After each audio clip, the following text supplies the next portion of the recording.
Hello, everybody, friends, colleagues, dear board members of Africa Development Promise. First of all, I'm so sorry that I cannot be with you in person.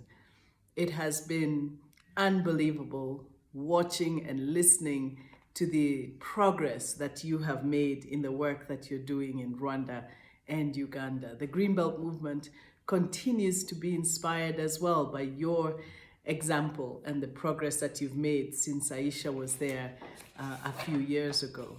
So sorry that I cannot join you in person to celebrate. I love your theme today: witness, celebrate, support, and especially African women in agribusiness building a sustainable future. We are living in absolutely interesting times today. We know that the climate is changing. It is drastically impacting how we step into the future, and especially in the global south, countries in Africa that are at the heart of this storm. They will be disproportionately impacted by the impacts of climate change, even though they have done the least to cause the damage. I am really happy to see that Africa Development Promise is focusing on agribusiness, because we know that building resilience in our communities is about ensuring that women have economic opportunity.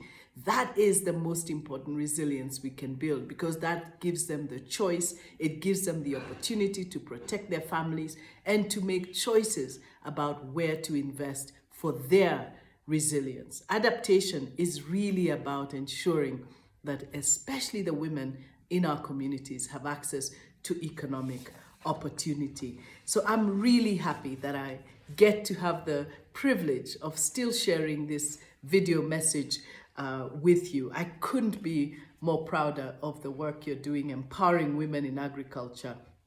At the World Resources Institute, where I lead partnerships globally and also provide regional leadership of Africa, this is at the heart of our work. We have made a decision that ecosystem transformation, food systems transformation, and economic transformation will be the key drivers of our work in the years to come, focusing on three key pillars of work: energy, cities, and food, land, and water. Those systems will be the ones that we bet will make the difference, especially if we pay attention to equity issues with respect to women and youth, and also pay attention to issues of climate and put nature at the center. Nothing does that better than agribusiness. Your work in Rwanda and Uganda continues to prove that empowering women to achieve their livelihood goals is both about building resilience, but it is also about equipping and providing the sort of technical assistance they need and skills and development to ensure that we uphold communities themselves. We know that communities includes the men in our lives, and so it is about men and women and the value, the opportunity that cooperatives provide to make sure that we unleash these opportunities and support women and ensure that that economic opportunity is broad. I'm extremely proud to come from a heritage of the Greenbelt movement. You know the story of the Greenbelt movement. When my mother, Wanjira Mathai, started the movement in 1977, it was because she knew that putting women and communities at the heart of empowering themselves, changing their own lives, was critical. Trees were the symbol of that empowerment. Planting trees to restore landscapes, planting trees to restore soils and to restore water tables was at the heart of all of this work. But really and truly, what this was really about was agency. How do communities take charge of their own future and their environment by restoring it and ensuring that it provides them back with what they need? The Greenbelt movement today continues to provide that leadership, working with government to expand this work into landscapes and into forest areas to ensure that we can work together to restore degraded landscapes in the water towers of this country in Kenya. But it is still at the heart that these local communities and women who live around these restoration areas are the ones driving the change we want to see. The Greenbelt movement story is as relevant today as it was then, and I know that it continues as well to inspire you. I also wanted to take the opportunity today to share some of the challenges and opportunities agriculture as a whole holds for women. I'm encouraged by organizations like African Development Promise because you're working to strengthen the capacity of women themselves in agribusiness, and that we know is a part of the restoration story. So they are poised to take charge of these opportunities. Today in Africa, agriculture remains the predominant sector in the economies of our countries. Largely rain-fed, which we have to work to change with the renewable energy revolution, but 70% of agriculture on the African continent is driven by women. And we know that that means that the 30 to 40% of GNP of most of our countries is in the hands of women. What it does for job creation, for food security, for building community resilience is extremely important. And Africa is distinguished from many other regions by this overall dependence on agriculture. And so we have to dig in and make sure that we look at agriculture from a perspective beyond just food production. It is about business, it is about economics, it is about economic empowerment. We know that smallholder farmers in Africa today produce a majority of agricultural input. Only 5% of cultivated land today is under irrigation. That has to change because we know that with the changing climate and the erratic rains, we cannot continue to depend on rain-fed agriculture. And that means that we have to look much more to the technologies like irrigation and, of course, renewable energy driven. We live on the solar belt on this continent. I found out recently, and it continues to baffle me, that we have here on the African continent the solar potential 19 times what the world needs is right here on the African continent. What we do not have is the capital to unleash the power of that solar potential. That is at the heart of the renewable energy transformation that will continue to drive agribusiness on the continent. We have to invest in renewable energy and continue to fight for justice in access to capital that allows the renewable energy revolution to fully take form on the African continent.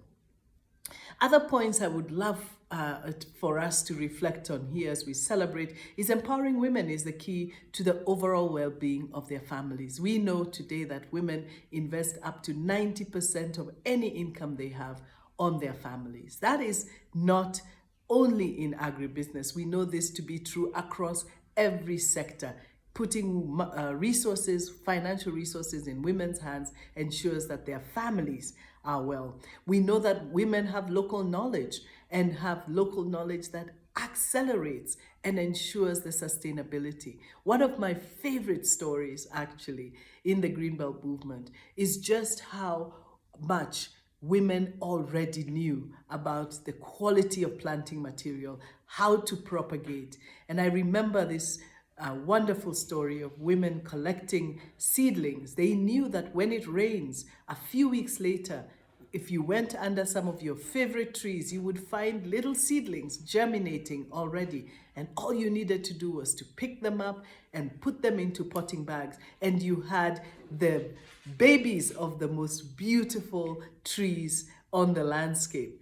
And then came the professional foresters with their seeds in bags and said to these women, instead of all that hard work you're doing collecting seedlings and from under these trees, why don't you germinate these seeds right here in your tree nurseries? Lo and behold, almost none of those seeds germinated. The women of the Greenbelt movement knew that it was actually better for them to collect from under these trees already germinating beautiful seedlings than to wait for seeds that they were not even sure the quality, and indeed went on to prove that a majority of those seeds were bad seeds. So we know that they have the local knowledge to unleash great potential, especially in agriculture. That needs to be leveraged. That needs to be invested in, because that knowledge is what will ensure that we have the scale, but also the sustainability and the success. Because this is not about planting trees, it is about growing trees. And so this is one of the most important opportunities in agribusiness, is to invest and listen and learn from indigenous women's knowledge. But we know women also still face quite significant challenges. They face challenges in the lack of land ownership, in technical assistance.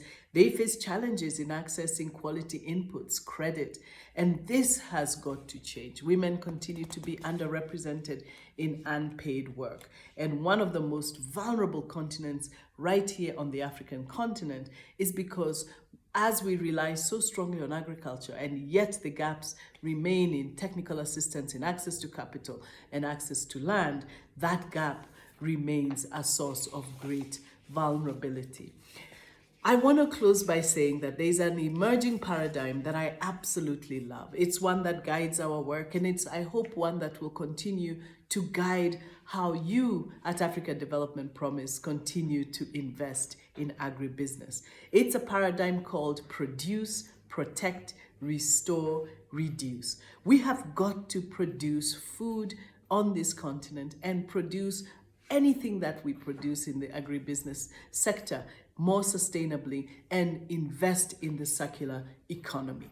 The future of circularity is real, but we know for Africa, for example, that circularity has been a part of our lives for many generations. We need to relearn and reinvest in circularity, looking at better land management, looking at opportunities to produce more food on less land, more products on less land, and of course investing in climate resilient technologies. So produce, we have got to look at how we produce.